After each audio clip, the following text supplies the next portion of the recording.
afternoon. All 4 sessions in this Betfred.com World Championship final have been a sellout for months. And the atmosphere in this little Crucible theatre in Sheffield is building ahead of the first of them. But the atmosphere has been tinged with sadness at the news today of the death of Ted Lowe, one of the most iconic broadcasters associated with the sport. Whispering Ted, as he was known, passed away this morning at the age of 90. But his hushed tones will forever be associated with some of the most dramatic moments in the sport, most notably the 1985 final. We'll be paying tribute to Ted in a few moments' time. Guys, just thanks for the moment. We heard from Hazel earlier that Ted Lowe sadly passed away at the age of 90. Well, I think it's fair to say that it's inside the Crucible commentary box that the great man made his name.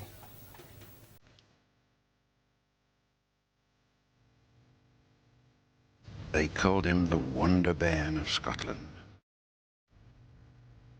Just the last red now.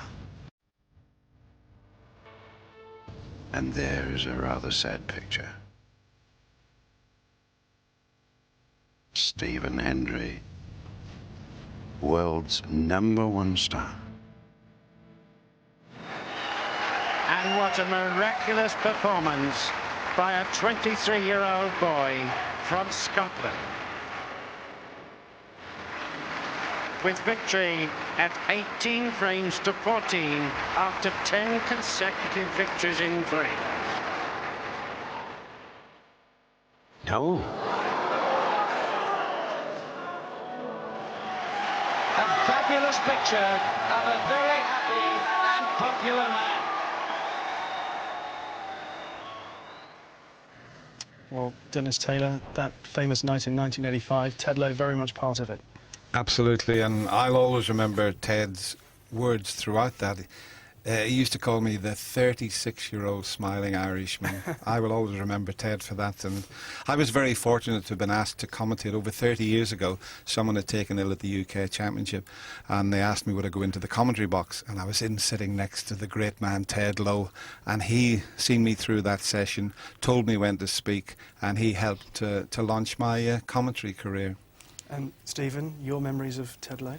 The first time I actually met Ted, I was playing in Junior Pot Black. I was only 14, and he was a complete gentleman. Me and my father were down there, and he was just so nice to us, made us feel so welcome. Gentlemen, thank you very much. Ladies and gentlemen, before play gets underway this afternoon, we will have a minute's applause in memory of the legendary snooker commentator Ted Lowe, who sadly passed away this morning.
Thank you very much, ladies and gentlemen. A fitting tribute to a brilliant broadcaster, and we move on exactly as he would have wished.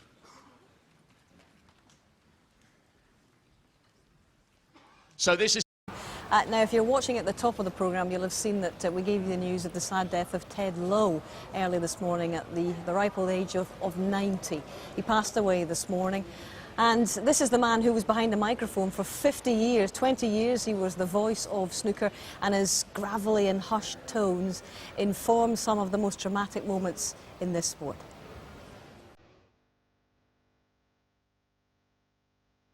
I'm often asked how the whispering came about. They called him the Wonder Bairn of Scotland. Without a commentary box, one had to sit in the audience. You've got paying guests either side of you. The great Joe Davis was playing, and I'd only ever called him sir up to that moment, and I couldn't say that on the air, but he was only a couple of feet. So I talked very quietly. It's very, very sad for me because it was probably down to Ted Lowe I turned professional. In 1976, he asked me to go on Pot Black. At the time, you know, I was the youngest pro in the world at 21 at the time, and I said, well, I don't think I'm ready. He said, but I want you to go on there. You know, you're young. We need to, like, you know, kick-start it, the young people playing and things. And I turned pro, you know, purely to play on Pot Black. So it's a really sad day for me. Oh, I say. Part of our lives. Every snooker player would have at some stage been touched by his words, and he was our John Arlott of the snooker world, and pleasure to have been in his company, and a sad day obviously. Just the last red now.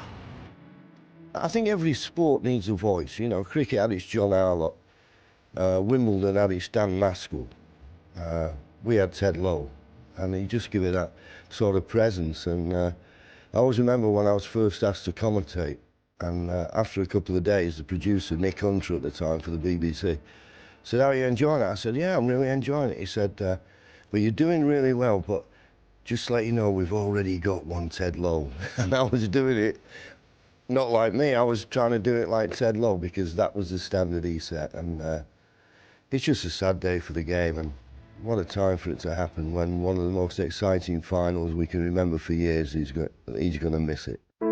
I remember when I started playing snooker way back in the late 50s, early 60s, back in Coal Island. We had a little black and white television in the club I used to play in, and on grandstand you'd have the great Joe Davis playing and Fred Davis playing, and there was this fabulous voice, and it was whispering Ted Lowe all those years ago. And as a little boy, I never ever thought that I'd ever meet these people.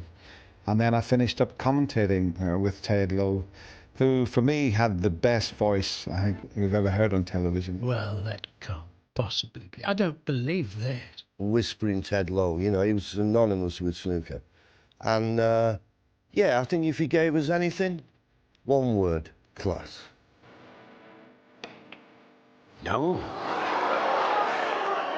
Ted was the perfect BBC commentator because he didn't try to analyse too much. He was the colour man, and what every sport needs are the people to fill in the gaps and paint the picture, and Ted was great at that. A fabulous picture of a very happy and popular man. I think Ted Lowe's legacy would be whispering Ted Lowe. Everybody, as soon as you say whispering Ted Lowe, they know who it is, because Ted was the voice of snooker and always will be the voice of snooker. They called me Whispering Ted, and it's stuck ever since. So I suppose it's right to say I'll now whisper my goodbyes. And thank you so much for having me. Bye. Ted Lowe speaking after he'd retired, but those were particularly poignant on the day he sadly passed away. John, how will you remember him both as a man and a commentator? Well, he's responsible for me being on the television for the first time because he introduced Junior Pot Black. That was his brainwave, and all the best juniors in the country and indeed the world, some players from Australia, were invited to play on it, and I was lucky enough to win and realised that that's what I wanted to do. I could play on television, and it was down to him. That was his idea. What were his main strengths, do you reckon, as a broadcaster? Well, he understood the value of silence in creating the drama, and I think he raised snooker commentary into an art form, and it's a special thing to do because it's a different game to most, and he understood how to get the best out of the audience at home. You know, a couple of years ago he did an interview with BBC Berkshire. I was looking it up on the internet this morning, and he said, "I often think of the likes of Henry Longhurst, John Arlott and Peter O'Sullivan. They're wonderful voices who you always refer to if you had any interest in their sport. I sincerely hope that that will happen in my case when people remember that whispering Ted Lowe bloke off the snooker. We sure will."